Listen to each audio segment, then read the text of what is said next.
Okay. Okay. Hi.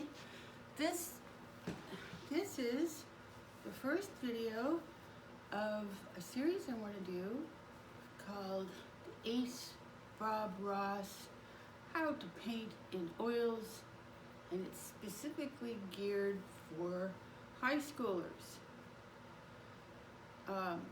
People under the age of 14 should not paint in oils.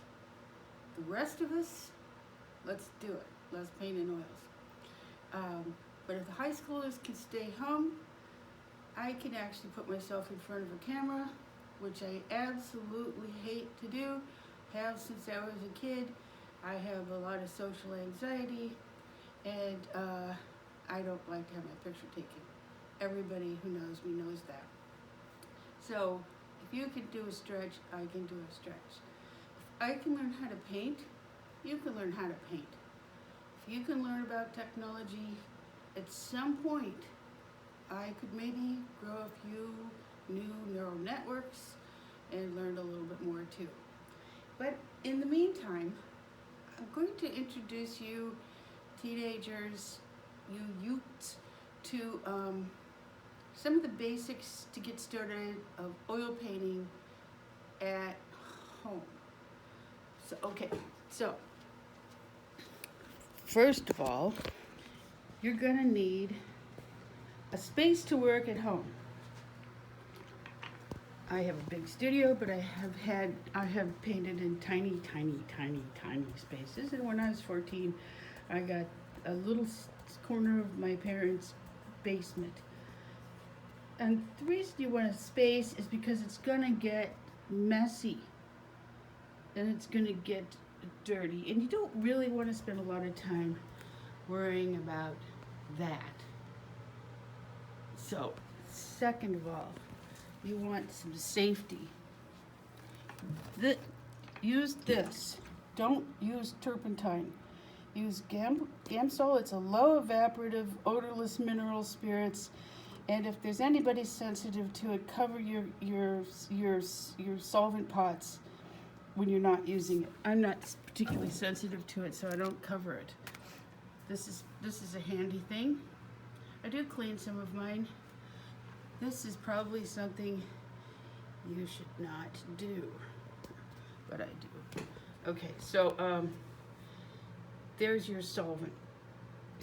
Next, you need a palette. Here's a paper palette. They're inexpensive. They're disposable. You can do that. And then you're going to need something to paint on. This is a canvas. It's a very nice professional grade canvas, but I didn't start out painting on these expensive canvases. You can paint on cardboard. You might want to gesso it. You can paint on cardboard. You could paint on little pieces of wood. Like that. That's just a little piece of wood, a 5-inch by 5-inch piece of wood. There's canvas boards. There's all sorts of things you can paint on. You can get some gesso for some of them. And then you're going to need some paint. So I paint in oil paint. So most of these here are oil paints. These over here are alkyds, and this is an alkyd.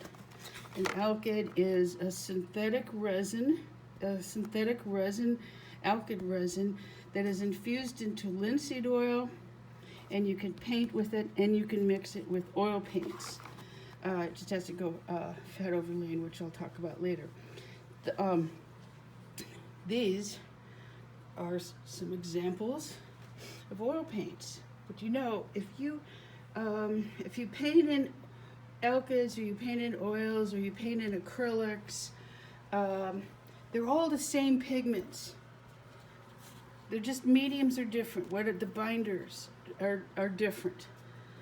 So some of these principles will carry through. I like to have enough paint around because I experiment a lot with paint. Then you want some brushes.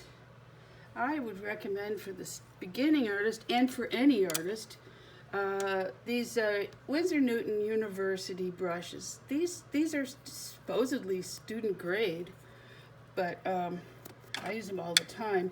And this is not, you cannot really destroy these. These will last very well. They're synthetic, a synthetic. Well, I don't know what they call it. It's not quite a bristle, but it's a synthetic brush. There's all sorts of styles. You can get a long, you can get a bright. Then there are filberts that are shaped like that. That's a mongoose brush, which is kind of nice. These are bristle brushes, which, as you can see, I tend to favor rounds, but they come in all sorts of different styles. Where's that one I had? Here it is. This is more of a stiff bristle. These are actually called hog bristle brushes, and they are called hog bristles because they come from hogs. They come from their chinny chins from hogs in China. So, and here's some more of the university brushes, and then fan brushes as a ode to Bob Ross, who used a lot of fan brushes. And then there's just other brushes, but get a basic color palette of oil paints or alkyd paints, and some brushes, some solvent, and oh yeah, get this too. This is called Art Guard. This is a cream that you put on your hands that is, you won't absorb, it'll reduce absorbing anything through your hands. And rub it into your cuticles too, because paints can be kind of toxic. So about paints, this is the white I use. It's a titanium white. It's your basic white. You know, we don't need to get fussy right now about all the whites there are out there, but there are. So white, here's some blacks. It's an ivory black. Oh, these are both ivory blacks. Oh, here's a lamp black. You would think that the word lamp would mean that it's actually kind of warm like a lamp, but it's not. This is a very cold black. This is a carbon black. This is a neutral or warm black, ivory black. It's actually from burnt bones. This is from burnt other stuff. And then there are, well, let's just go through the first pigments known to humankind. So if this was calcium carbonate, it would be like a chalk. So that was first white, then there were the blacks, and then there was dirt. Let's see, there's some dirt. Here's some dirt. As you can see, I like dirt pigments, and I particularly like Williamsburg because they actually have real dirt. But these are synthetic dirt umbers, and I like those too. But I really, really like the real thing. But this right here is us, humans. 100 to 200,000 years ago, that's what we had: white, black, and dirt. Umbers and ochres, and you pick up a rock, or you go to see some really pretty red dirt, and you use that. They used different binders back then, but I'm not going to go all into that. I do want to say that there are certain things you need to be careful of. So just, where the heck did I put that? Hello? Oh, this is a deal. Yeah. This is a cobalt, and this is a cadmium red. There are certain heavy metals, both of these are heavy metals, that are quite toxic. So you have to be very careful about how you use them. It might be best to start off with what they call a cobalt blue hue and a cadmium red hue. I don't know if I have any around. Yeah, I do.